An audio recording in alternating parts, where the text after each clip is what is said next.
예, 시편 149편 1절에서 150편 6절까지 같이 읽겠습니다.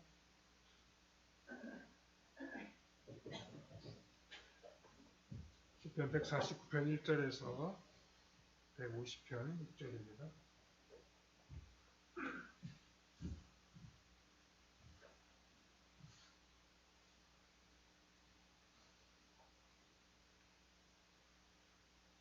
함께 같이 읽겠습니다. 할렐루야, 새내로로 여호와를 노래하며 성도의 모임 가운데에서 찬양할지어다. 이스라엘은 자기를 지으신 이로 말미암아 즐거워하며 시온의 주민은 그들의 왕으로 말미암아 즐거워할지어다. 춤추며 그의 이름을 찬양하며 소고와 수금으로 그를 찬양할지어다. 여호와께서는 자기 백성을 기뻐하시며 겸손한 자를 구원으로 아름답게 하시니로다.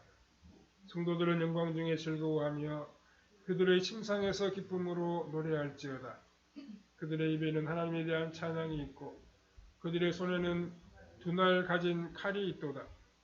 이것으로 문 나라에 보수하며 민족들을 벌하며 그들의 왕들은 사슬로 그들의 귀인은 철거랑으로 결박하고 기록한 판결대로 그들에게 시행할지로다.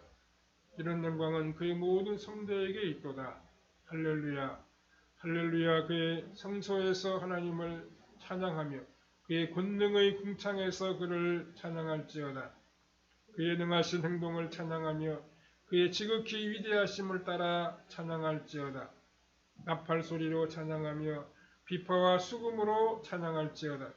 소고치며 춤추며 찬양하며 현악과 퉁소로 찬양할지어다.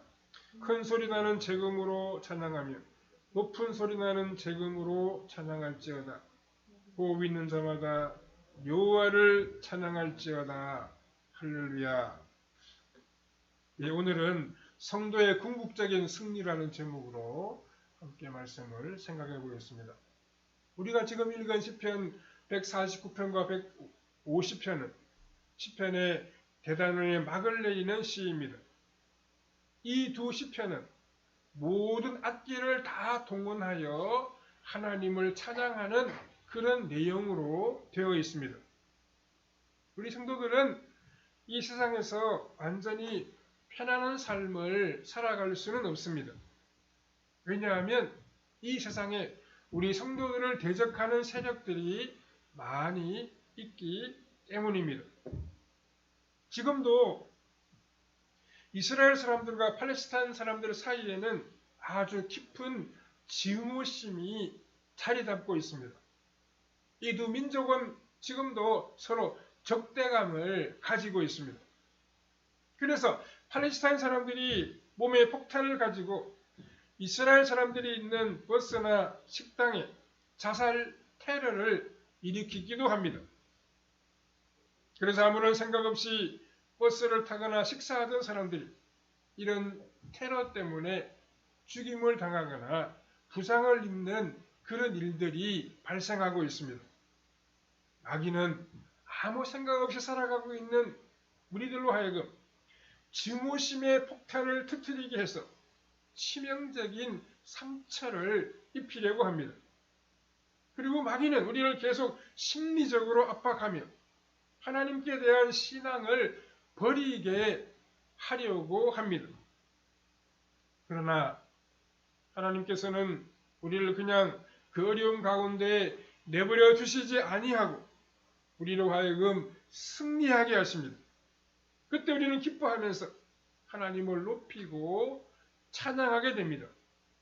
우리는 오늘의 말씀을 함께 묵상하면서 우리로 하여금 이기게 하시는, 승리하게 하시는 그 하나님의 은총을 다시 한번 새겨보아야 하겠습니다. 첫 번째로 새 노래로 하나님을 찬양해야 합니다. 149편 1절에 보면 할렐루야, 새 노래로 여호와께 노래하며 성도의 모임 가운데서 찬양할지어다 라고 했습니다. 성경은 우리 성도들이 하나님 앞에서 부르는 노래를 새 노래 이렇게 말씀하고 있습니다. 사실 우리 주위에는 새로운 노래들이 많이 작곡이 되고 있습니다. 음악을 좋아하는 사람들은 계속해서 새로운 노래를 찾게 됩니다. 그런데 우리 성도들이 부르는 노래는 다른 의미의 새 노래입니다. 성도들이 부르는 노래가 새 노래인 것은 구원받은 사람이 아니면 결코 이 노래를 이해할 수 없기 때문입니다. 아마도 신앙이 없는 사람이 곡조만 보고 이 노래를 따라 부를 수는 있을 것입니다. 그러나 그들이 이 노래 안에 있는 의미를 절대로 이해할 수는 없습니다.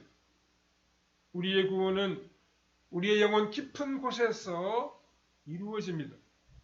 우리는 오직 성령의 역사에 의하여 우리가 하나님을 떠난 것이 죄이며 하나님께서 우리를 위하여 보내신 하나님의 독생자를 절대적으로 믿고 순종하는 것이 구원이라고 하는 사실을 깨닫게 됩니다. 그런데 하나님께서 우리에게 깨닫게 해주시지 아니하면 우리는 하나님의 존재 자체를 믿을 수가 없습니다. 더욱이 이 모든 인간들이 죄 가운데 있다는 사실을 인정하지를 않습니다. 그래서 믿지 않은 사람들은 잘 모르면서도 하나님을 미워하기도 합니다. 그 이유가 어디에 있습니까? 그들은 마귀의 사상에 빠져 있으며 그들의 체질 자체가 하나님과는 맞지 않기 때문입니다. 그러나 우리는 구원을 받으면서 우리의 마음이, 우리의 심령이 새로워졌습니다. 완전히 새 사람이 되었습니다. 하나님에 의하여 새로이 창조되었습니다. 우리의 이름과 외모만 그대로 있을 뿐 우리의 속사람은 완전히 예수님의 것으로 바뀌게 되었습니다. 우리가 예수님을 믿는다라고 하는 것은 우리 안에 있는 모든 것을 예수님의 것으로 이식하는 그런 수술을 받은 것이라고 이야기할 수 있습니다. 우리는 과거에 저만한 인생을 우리 안에서 꺼내어서 버렸습니다. 그리고 악하고 추한 생각들도 다 끄집어내어서 불태워버렸습니다. 이 세 사람이 나타내는 가장 중요한 특징은 하나님을 찬양하는 것입니다. 하나님의 백성들에게는 항상 새로운 생각과 새로운 감정이 주어집니다. 그러니까 우리에게는 매일매일이 새롭습니다. 우리는 그 새로운 마음으로 모든 것을 바라보기 때문입니다. 149편 2절에 보면 이스라엘은 자기를 지으신 이로 말미암아 즐거워하며 시온의 주민은 그들의 왕으로 말미암아 즐거워할지어다 라고 했습니다. 여기서 우리와 하나님과의 관계를 두 가지로 표현하고 있습니다. 하나는 하나님께서 우리를 만드셨다고 이야기합니다. 하나님은 우리를 하나님의 백성으로 만드셨습니다. 하나님은 천지를 창조하시는데 6일 동안 하셨지만 우리 한 사람 한 사람을 믿음의 사람으로 만드시는 데에는 아주 오랜 시간에 걸쳐서 하셨습니다.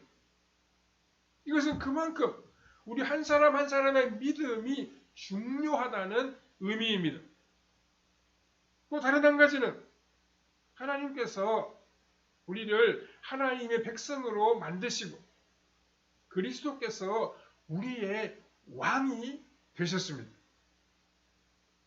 하나님께서 우리를 그냥 그대로 내버려 두시면 우리는 다시 사탄의 종이 될 수밖에 없습니다. 그래서 하나님은 사탄이 우리를 다시 죄 가운데로 끌고 가지 못하도록 우리를 확실한 하나님의 소유로 삼으셨습니다.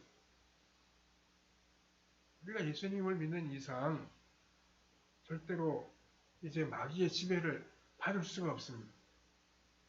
그러나 우리가 안심할 수 있는 것은 아닙니다. 왜냐하면 우리는 여전히 적진에서 살고 있는 것과 같기 때문입니다. 우리가 하나님의 백성이 되는 그 순간부터 우리는 이 세상에서 미움의 대상이 됩니다. 사람들은 우리가 생각하는 것이 어디인가 자신들과는 아주 다르다는 사실을 느낍니다. 그런데 궁극적으로 중요한 것은 뒤에서 사탄이 모든 적대적인 분위기를 조종한다는 사실입니다. 하지만 우리가 말씀대로 하나님을 믿으면 하나님께서 우리에게 지혜를 주셔서 사탄이 하는 그 술책을 보게 만드십니다. 고린도후서 2장 11절에 보면 이는 우리로 사탄에게 속지 않게 하려 합니다. 우리는 그 계책을 알지 못하는 바가 아니로다 라고 했습니다. 우리가 하나님을 의지하고 믿으면 사탄의 술책을 미리 깨달아서 그 사탄의 술책을 물리치고 믿음을 지키며 하나님을 찬양하며 살아갈 수가 있다는 것입니다.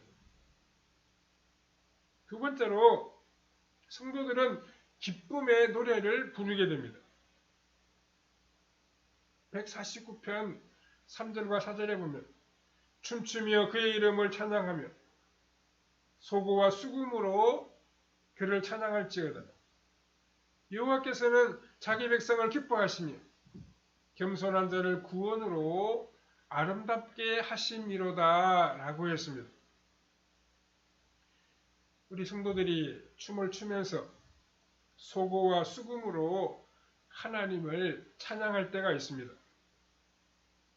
이것은 우리가 악의 세력에게 완전히 망하게 되었는데 하나님의 갑작스러운 도우심으로 전세가 바뀌어 악의 세력은 패망하고 성도들은 구원받게 되었을 때 춤을 추며 찬양하게 되는 것입니다. 그 대표적인 것이 홍해를 건넌 후에 이스라엘 백성들이 불렀던 모세의 노래입니다. 이스라엘 백성들이 애굽을 탈출해서 나왔는데 그들의 눈앞에는 홍해가 가로막고 있습니다. 게다가 그들 뒤에는 지금 바로의 성난 군대가 병거를 이끌고 추격해 오고 있었습니다. 그야말로 진퇴양난의 상황에 놓여 있게 되었습니다. 그렇지만 이스라엘 백성들은 어떻게 했습니까? 그들은 절망에 빠졌습니다. 이제 우리가 정말 죽게 되었구나. 그러면서 모세를 원망하기 시작했습니다. 당신이 우리를 이 광야로 이끌고 와서 이 광야에서 죽게 만드는구나. 이렇게 하면서 모세를 비난하고 원망했습니다. 하지만 모세는 믿음에 굳게 서서 이스라엘 백성들에게 조용히 하라고 하면서 하나님께서 행하시는 구원을 보라고 말했습니다. 그때 하나님께서는 모세로 하여금 지팡이로 홍해를 가리키라고 했는데 그 순간 홍해가 갈라지는, 바다가 갈라지는 놀라운 일이 일어났습니다. 갈라진 바닷길로 이스라엘 백성들은 홍해를 무사히 건너갔는데 그들의 뒤를 추격해오던 애굽의 군대는 바다가 다시 합쳐지는 바람에 모두 물에 빠져서 죽고 말았습니다. 이스라엘 백성들은 이 무서운 공포에서 살아남기 위하여 한 일이 아무것도 없습니다. 오직 하나님의 개입하심으로 이스라엘은 완벽한 승리를 거둘 수 있었습니다. 이때 모세의 누이 미리암과 이스라엘의 여인들이 소고와 수금을 들고 춤을 추면서 하나님의 구원을 노래했습니다. 그러면 왜 하나님께서는 이런 악한 자들이 날뛰는 영혼의 어두운 시기를 허락하는 것이겠습니까? 첫 번째, 우리 성도들을 더 순결하게 만드시기 위해서입니다. 우리는 하나님의 사랑만 받고 지내왔기 때문에 현실적이지 못한 경우가 있을 수 있습니다. 그런데 세상은 어떻습니까? 세상은 그렇게 만만한 것이 아닙니다. 우리는 이 세상의 악한 자의 손에 걸려들게 되었을 때 참으로 우리의 미련함과 능력 없음을 철저하게 깨닫고 온전히 하나님을 의지하게 됩니다. 우리가 항상 그렇게 하나님을 의지하는 것이 정상적인데도 어리석게도 우리는 어려운 일을 당하지 아니하면 그런 기도를 잘 드리지 않습니다. 우리는 악한 자를 통하여 우리 안에 남아있던 교만과 거짓을 다 버리고 철저하게 순결해지는 길로 나아가게 됩니다. 그래서 본문 사절 후반부에 보면 겸손한 자를 구원으로 아름답게 하심이로다 이렇게 말씀하시는 것입니다. 두 번째, 우리는 믿는다고 하면서도 이 세상의 돈이나 권력을 가진 자들이 하나님보다 더 크게 보일 때가 있습니다. 더욱이 우리가 어려운 시험을 당하게 되면 하나님은 나의 눈에 보이지 않고 악한 자가 하나님보다 더 위대하게 보일 때가 있습니다. 그때 우리 마음속에 나도 이 믿음을 다 버리고 악에게 복종해 버릴까? 이런 마음이 생길 수가 있습니다. 그런데 하나님께서는 어느 정도 때가 되었다고 판단하실 때 악한 자를 내리치시는데 한순간에 인생의 밑바닥으로 끌어내리시고 맙니다. 그때 악한 자는 하나님 앞에서 아무것도 아닙니다. 그것을 보고 우리는 하나님이 얼마나 위대하신지를 깨닫게 되며 우리의 믿음과 기도가 얼마나 능력이 많은지를 알게 됩니다. 세 번째, 하나님께서는 진정한 믿음을 시험해 보십니다. 악한 자가 권력을 잡고 자신이 하나님이라 되는 양 모든 것을 휘두를 때 진정한 믿음을 가진 사람이 아니면 모두 그 악한 자의 발밑에 무릎을 꿇게 됩니다. 그것이 바로 가장 무서운 시험입니다. 하나님께서는 악한 자에게 무릎을 꿇는 자를 골라내기 위하여 악한 자로 하여금 마음대로 날뛰게 하십니다. 그래서 이때는 가장 무서운 시험의 때인 줄 알고 우리는 끝까지 믿음을 잘 지켜야 합니다. 우리를 어려움과 환난에서 건져주시고 구원해 주신 하나님을 우리가 찬양하며 기쁨과 감격의 노래를 부르며 우리는 살아가야 합니다. 세 번째, 하나님은 성도들로 하여금 승리하게 하십니다. 이 세상에서 우리 성도들이 존재하는 이유는 단순히 다른 사람들이 보기에 부족함이 없는 삶을 살아가기 위해서가 아닙니다. 우리의 존재 이유는 악과 싸워서 이기는 삶을 사는 것입니다. 악한 자에게 승리하는 삶을 이어가는 것입니다. 그래서 하나님께서는 우리 생각에는 불필요한 것 같은 어려움을 많이 주셔서 우리의 믿음을 연단시켜 주십니다. 승리한 성도들은 마음에 여유가 있습니다. 149편 5절에 보면 성도들은 영광 중에 즐거워하며 그들의 침상에서 기쁨으로 노래할지어다 라고 했습니다. 우리에게 영적인 전쟁이 없으면 우리의 신앙은 자라지 아니하고 늘 어린아이 상태에 머물러 있게 됩니다. 우리는 어려운 시련을 겪음으로 우리의 믿음이 크게 자라가면서 우리에게 분별력이 생겨나게 되고 평소에 하나님을 의지하는 방법을 배우게 됩니다. 그리하여 우리의 신앙에 생기가 돌고 자신감을 가지게 됩니다. 믿음이 자란 이후에는 우리의 수중에 아주 예리한 검을, 아주 예리한 칼을 가지게 됩니다. 149편 6절에 보면 그들의 입에는 하나님에 대한 찬양이 있고 그들의 손에는 두 날 가진 칼이 있도다, 이렇게 기록하고 있습니다.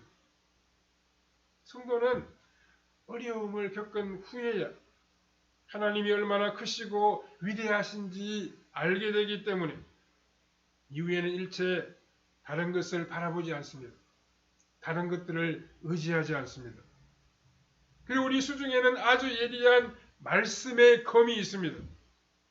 사탄이 아무리 교묘하게 속이면서 우리에게 접근해도 우리는 절대로 속지 아니합니다. 그리고 우리는 단칼에 사탄을 뵐 수 있는 능력을 가지게 됩니다. 어려움을 이긴 성도들은 이 세상에 대하여 보복을 합니다. 149편 7절에 보면 이것으로 문나라에 보수하며 민족들을 벌하며 라고 했습니다. 하나님의 백성들이 원수들에게 복수하는 방법이 무엇이겠습니까? 그것은 우리가 악으로 갚는 것이 아닙니다. 오히려 그것과는 정반대로 선으로 악을 이기는 것입니다.